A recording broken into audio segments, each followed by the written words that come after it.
জন্য জাহান্নাম হবে, জাহান্নামে আল্লাহ দিবেন।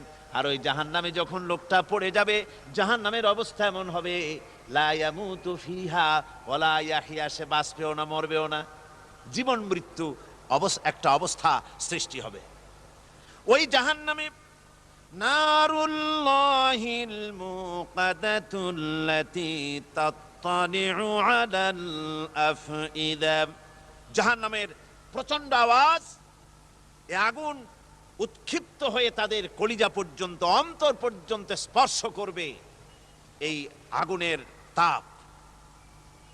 আর এদের পাহারায় রাখা হবে, ইন্নাহা আলাইহিম মুসাদাতুন ফি আমাদিম মুমাদ্দাদা, জাহান্নামীদের পাহারায় রাখা হবে নির্মম, কঠোর ব্যবহার, কর্কশ আওয়াজ, কর্কশ ভাষী এ ধরনের ফেরেশতাদেরকে রাখা হবে তাদের পাহারায়। তারা